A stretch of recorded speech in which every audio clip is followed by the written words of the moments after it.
Well, I've lived here about 10 years now, and I like the village speaks for itself, really, I think, as does the district behind it. And the people are absolutely charming too, except in deep midwinter when they start writing poison pen letters to each other. But it's a lovely place.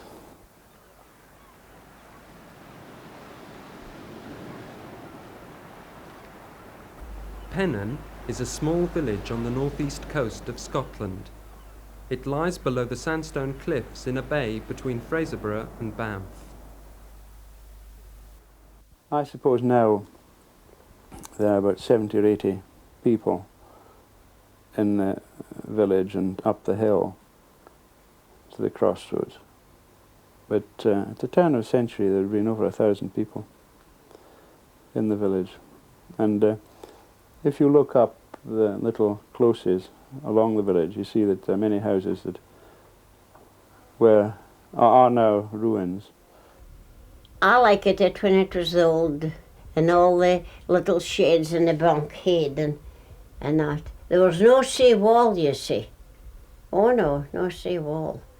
And there was just seemed to be more people. There was more people, and they were all friendly and nice. And of course, we didn't, it wasn't a missus.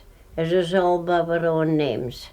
There used to be a big fleet of fishing boats. There was a village maid, the Boss and Claude, the Sovereign, and we used to get plenty of fish at that time, in his amount of fish. There is a whole village from end to end. It's originally a fishing village. With the changing pattern of economy and the changing pattern of fishing, there are only 3 fishing families in the village now.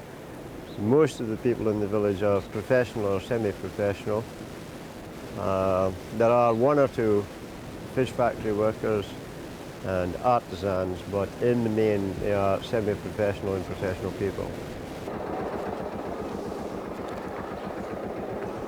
Today there are only 2 local fishermen left who work their boats out of Pennan Harbour.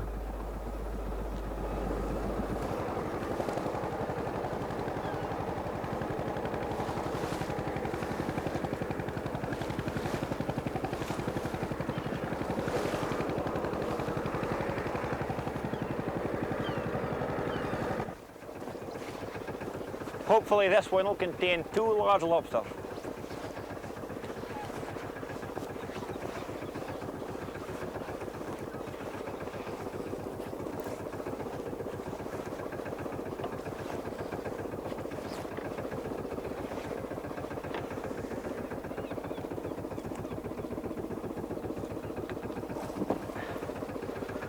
No, there must be in the next one.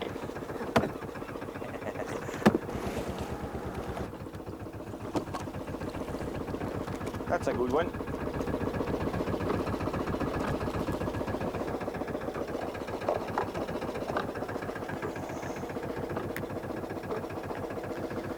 Just the size.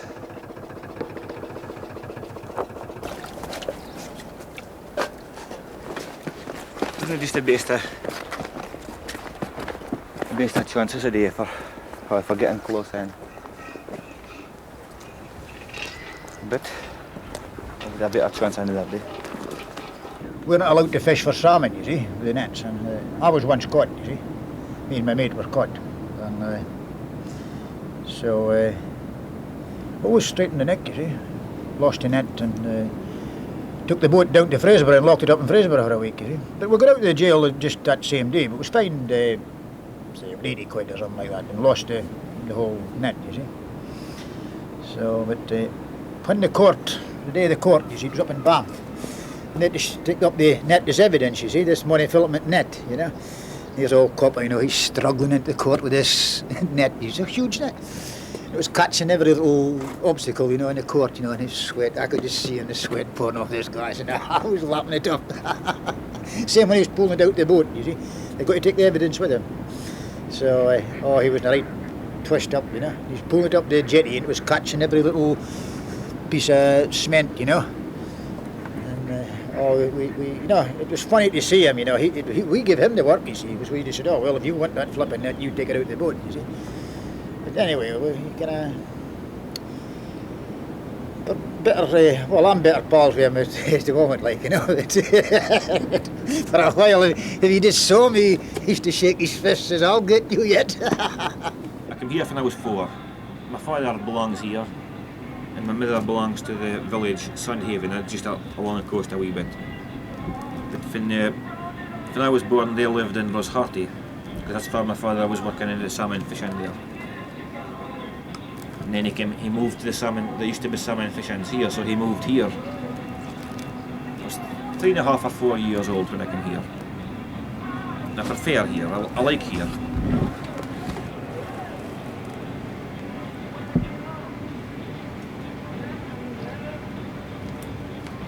But I suppose someday we'll probably have to leave. I'm not quite sure. I'm not married, so I wouldn't get a wife to come here if I didn't think. It's a very cohesive community, despite the different levels of occupation and the different social levels. If one wants to have different social levels, you would have, but there are none. There are no barriers in Pennan. The people of Pennan are one,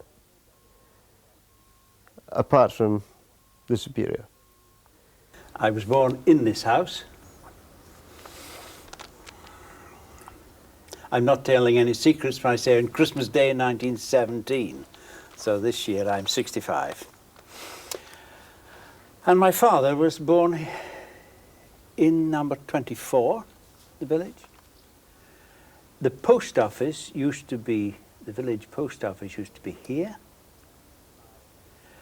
And my parents had the post office from 1906 to 1946. I suppose practically every house at that time, the name, the owner of every house was either called Watt or Gat or West. I was taken on by Shell as an exploration geologist, and I was on my way to Borneo.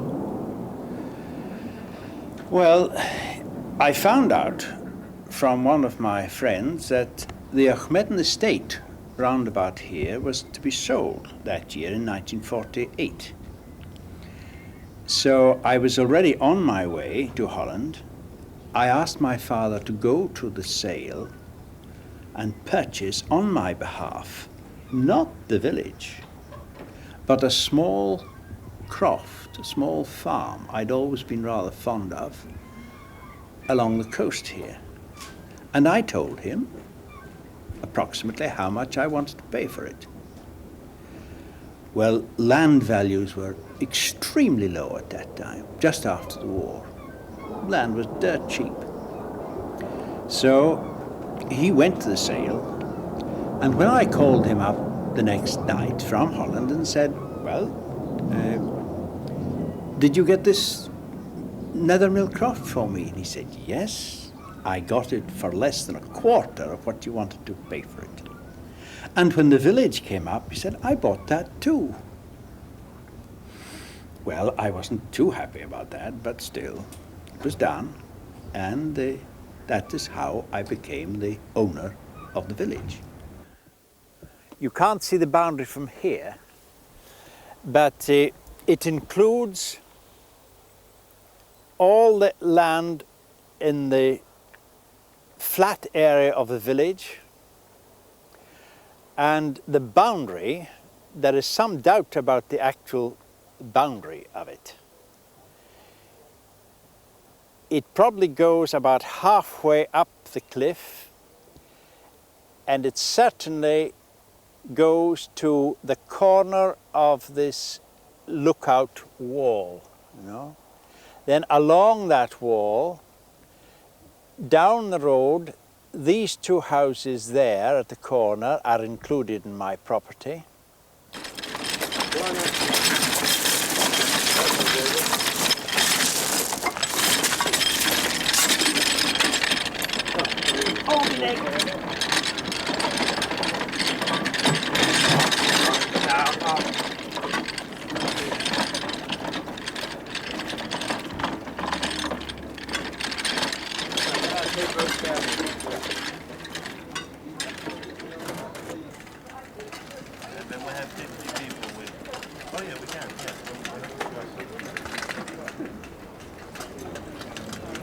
budget car, all those cars in the shop. Okay. Missing from there through to the end of the telephone. Okay. Peter, Gus. The generator has to go. The budget, the props car at the end, and the props van at the end has to go. The Jenny's now shifting, but it'll have to come this end of the village behind the huts. And action! Roddy! Roddy! Tell Gordon Urquhart the Russians are coming. Cut. And the 2 apples, Bill. We want to see the Thank you. apples. Yeah. It's only a very quick That's all bit, so if he's anywhere there, it'll be good. So, it needs to be... Just quickly shout to people sitting on the other side. Here we go then. And action! Roddy! Roddy! Tell Gordon Urquhart the Russians are coming.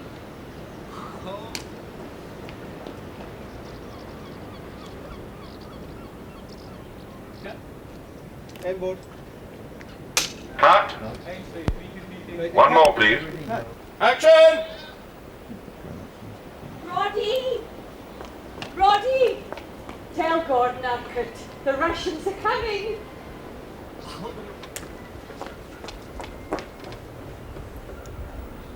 How's it going? Are you happy with it all? Very well, yeah, it's going great. You like the village? Yeah, and I've seen some stuff now and it's beginning to look really nice, you Have know. you? Good. When will we all see it? Oh, no, 10 years, I think. It's rather like asking someone who runs a circus what it's like to have a circus to come to town. I don't know the other side. I know what it's like to be within the circus, and I know what one attempts to do to minimise the disruption, but I can't tell you what the effect is. Well, I put kisses. It's You okay to can, put it's for my kisses. daughter. Oh, It's that's for me, that's it's, fine. Oh, well, aye, as long as it's for you. aye. And here's the lovely leading lady, Miss Jennifer Black. Da, da, da, da, da, da, It's a clean page for the leading lady. Oh, on a clean page, Oh, I see please. a Aye, page always a each. page each, aye. I suppose I should have had you in first, but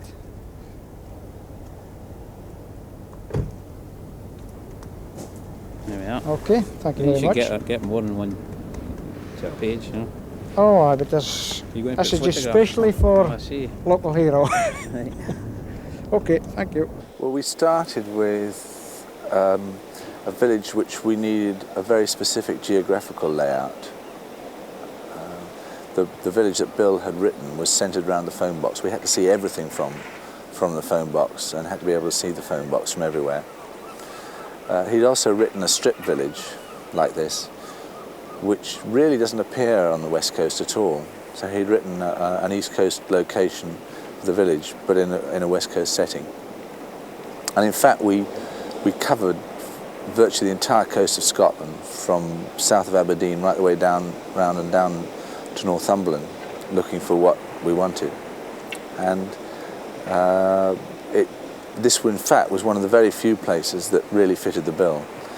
It's very difficult to tell people what it involves until they actually see it. It's seen as believing because it is such a large operation.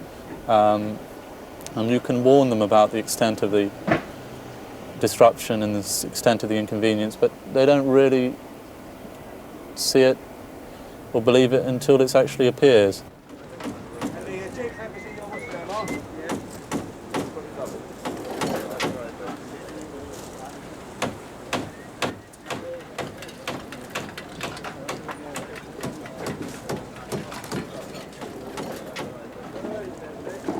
The most exciting thing, of course, is that quite a few villagers have been recruited as extras, including myself. I've been a menacing villager, a threatening villager. I was standing with Ewan from along the road beyond the pub watching some filming, and suddenly one of the production assistants came and said, "George, would you care to be a menacing villager?" I said, it all worked terribly well. We had to walk down in a scene down the village street behind Fulton Mackay. He kind of tottered out of the pub, the McCaskill Arms, saying, cheerio, I think, to the two young actors, and then moved off as if towards the beach, and we simply walked down behind and glowered at him, and muttering and looking menacing. And we did this several times. It concerns an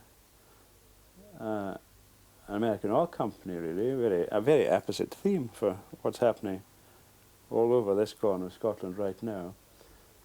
An American oil company wishing to acquire a village and a bay for their own purposes, and they decide to do this, and they send a delegate, an acolyte, over to do his thing, but on exactly that job. And then gradually his allegiance shifts from the oil company to the village itself, and it concerns really a kind of pool of allegiances one way or the other. Quite what happens at the end, I don't know. I've got a copy of the script which I'm just reading right now. This guy is the harbour master. He was just saying that, this is Bill Forsyth, the director. Hi, William. Hayden. We were just asking him about the safety for the Russian ladies' boat, and he says the only danger from a point of view is if there's a big swell, it churns up the seaweed and then it gets caught in the propellers. What I'm wondering is, do you think if we do a long shot of the little boat coming from the Russian trawler, do you think you'll be on a lens that will really definitely require the actors in the boat, or do you think we could use doubles for that shot? We probably could, but it just depends on. I mean, if it's quite well, if it's calm, it'll work all the way around for us, because we'll be able to get the boat in near. So really, our lens will depend on what the tide's like, in that if we have to use doubles, we'll have to go further out. So then we could use doubles. Yeah. Yes. See, even if it's rough and you've got to go further out, you still want to get the small boat in the harbour entrance. The actual harbour entrance is the worst place. It's the most dangerous part, you see. If you follow your propeller when you're coming in, the boat's powerless and you're liable to finish up the back of the pier among the rocks. Yeah. And there's a reef of rocks that you see, look over this side here. But you could get well in with the trawler. Would you be prepared to be on the trawler with him for us? Would you be able to do that? I would be able, if he was... All right, let's do it that way then. Gus asked me to go out tomorrow in a boat in this kind of weather. Are you going to do that? To be a stand-in. I said, no. It must be mental for me to go out in this weather. He says he might have to do it if I don't do it. Who would you be a stand-in for? A Russian girl or something. Somebody that's 5'4". I happen to be the only one here that's 5'4". I would say the day is going to be your only chance for the next 2 days anyway. Well, Monday, Friday and Saturday. If the wind's going to be northeast, like the forecast said this morning, it'll certainly want to be used. It's going to be nice use in the morning. Because northeast is blowing in right in this way, you see. It'll only increase the swell. It's not going to be gale, but it's going to be strong winds. Yeah. And rain over the next couple of days? It rains well, I'm sorry. Okay. What about Monday, Tuesday? Monday, Tuesday? Oh, I didn't forecast too far ahead of something. Okay. We are by the harbour. Baden and myself are here, yeah. Okay. I'm on my way. Thank you. What happens is she comes in from out there and she swings around like this and goes along the edge there and lets him off at that last set of steps. I saw you going forward with this one several times. Right. This one shouldn't probably This be one, lying okay. on the bottom all the time. Right, this was the one that... It's not just going to be ideal conditions, but it's going to be better than if it was... When is the high tide today? High tide's 3 o'clock, 3:30 I think. So we won't be out there for quite a while then, probably. You certainly want to get out at least until 1 o'clock, after 1 o'clock, before you can get in the harbour. I see. Mind that pile of stones there as well. Right. See, that's Mhm. we'll have that stones put there because we're going to get them moved by an excavator. First opportunity. Okay.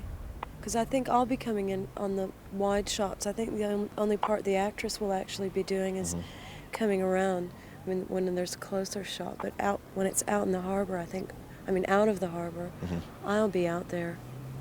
At the I'm controls? doubling for... Oh, yeah, you're at the controls. I'm Are you an doubling experienced boat controller?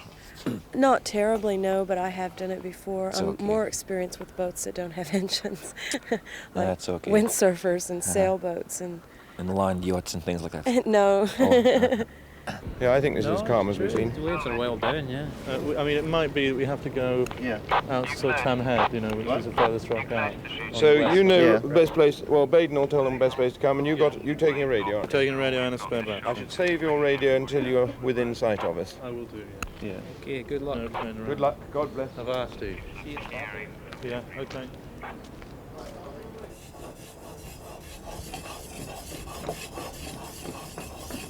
Alec, Yes?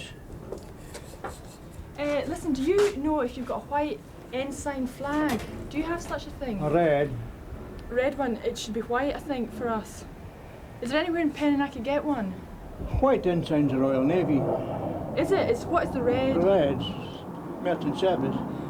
What would it be? This is meant to be a Russian trawler coming in. What would it have on? Well, not the British Navy anyway. Not the British Navy. So it would be a red one. Oh, merchant service. Have you got one? Somewhere. Oh, great. Could I borrow it? You can tell me where it is. It'll be in here somewhere.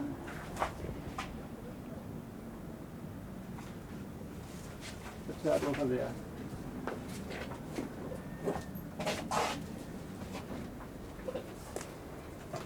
That is the flag you need. That is the one we need. That's a merchant service flag. Right, great. Thanks very much. All right. Not hard up, aren't they? Well, I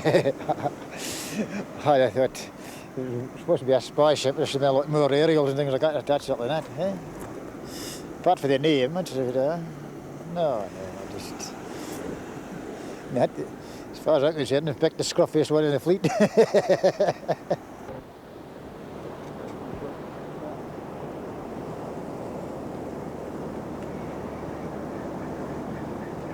What's that line like? Oh, John, are you channel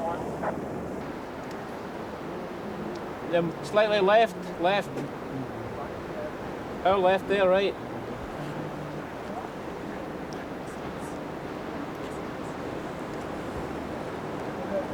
Yeah, one more. Yeah, they just come out too soon. You want them more to the right? Yeah, Okay, fine. We'll do one more. This time we'd like you to take more of a line towards us. Perhaps a little left. A bit left.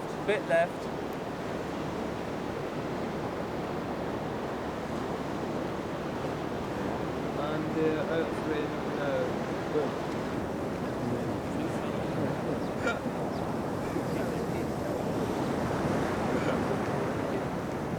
Hold on a minute. Wait a minute.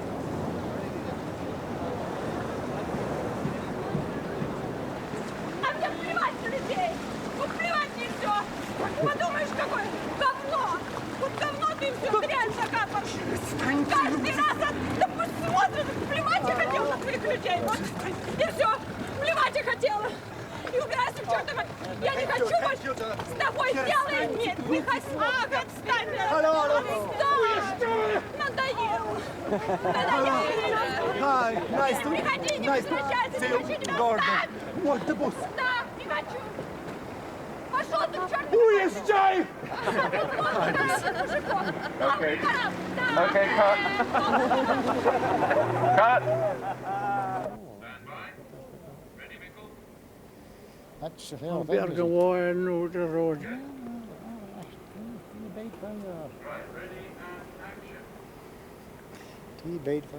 I hear a man speaking. I hear that man speaking through it. Ну кто не тебе? Кто не тебе эти люди? Кто не тебе? Да плевать я хотела! Плевать я на них хотела!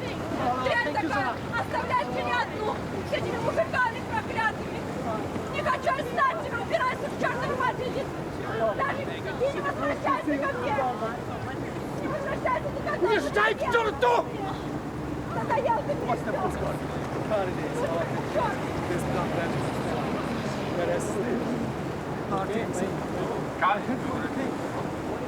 Come back, Tanya. What you have to have is the stands Yes, the shelf. This. Yeah. You have to have these brackets. That's right, yeah. Well, I can't get you those. You can't. I can give you the optics. Well, that's what I need, because in the bar, in there. We've got lots of these. That's right. But we haven't got any of these. Yeah, that's all right. Could you do that? Yeah. But what we do need are the two large ones. Hello, Bill. No, this is a queer one, but what you can do is bill it to me, but it's the Enigma Film Company. They're doing a ceilidh in a hall at Banff that will be filming.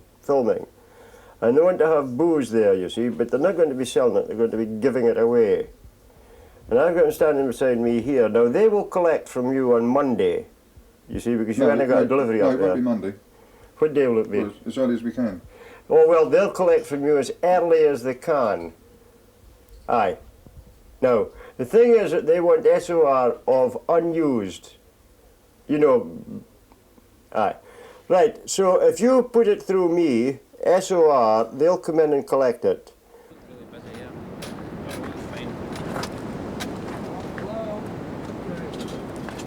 Well, I just got to borrow you for a few minutes. Right. Because in the gold rush, you never saw the coins going in on the phone.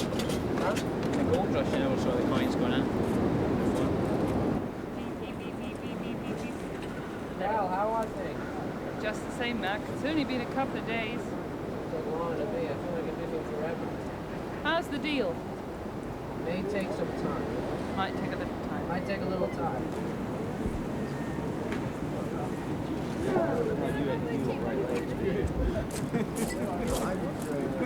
And suddenly he starts to grow. This brother starts to grow and grow and grow until he's massive. He's big, and he's as tall as a giant. And he takes one big stride right over the village. And the giant who's been sleeping, he hears this big thunderous, and he wakes up. He stands up, and here's this big giant, the brother, who's a big giant, and here's the big giant that's been eating all the people. And this brother, who's become a big giant, just grabs the other big giant that's been eating all the people, and he picks him up, and he throws him away out to sea. Quite right. And because giants can't swim, the big giant drowned. And so the villages were saved. Has the film affected you at all? Well, it has and it hasn't. It's affected me a little bit more than I thought it would. I mean, we was all looking forward to the film. I think once we'll be pretty glad to see them away, I think. Although it is creating a bit of excitement and something new and something different. It restricts your movements getting access to the harbour. Not a lot, but more than what I would like.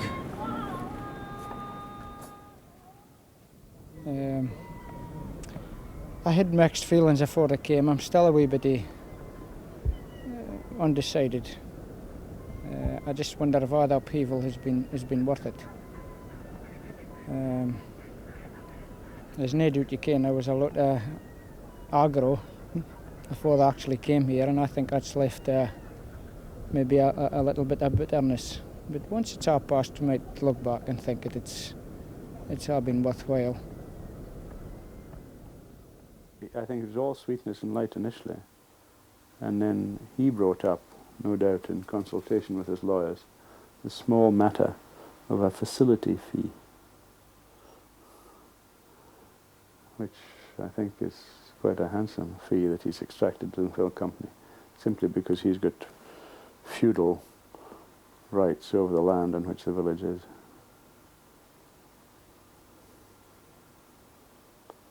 Well, he just looks on life as a business. What they agreed to pay to the various committees guaranteed them the cooperation of the people of the village. What additional amounts or what additional money might come through their agreement with me, well, that remains to be seen, just how much it is and how much, what the costs of the operation will be to me. What sort of things do you envisage those including? Is that maintenance? Yes, and legal costs, for example. All this has been done on the advice of my lawyers. And I have no intention of being out of pocket in the matter. I mean, I don't want to finance the film company's operation. On the other hand, I told them that I don't see myself making any money out of it. So what will that money be used for? That will be decided later on when we see just what the sums involved are. But I can tell you that the church will be much better off. I'm sure that they will return to normal in no time. I don't think it will have had anything like the effect on the village or their lives that maybe many of them feel it will. I think that's probably been exaggerated, but I can understand that being exaggerated, it makes the whole thing more important. So the cross-pollination may and has taken place between the cinema people and the actors and the construction crews and the people of the village, to the benefit of both. Financially, I would say not so much so. So I suppose that's Pennan's last chance. I've heard one of them say, never film here again. Never film here again. Too much hassle. Too much trouble. But I think it must be an exaggeration, because I think really they kept their program pretty well, one way or another. It'd been pretty chilly in the evenings, but I think they managed to catch up with what they wanted to do. So we're kind of looking forward to a long-term television spectacular of Fairness, life in Fairness, something of that kind.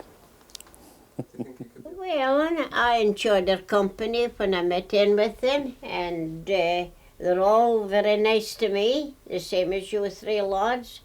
And but I just felt a bit awkward when I went over in the money company and didn't hear anything. But I've enjoyed it. But I'll be back to my usual way of life tomorrow again.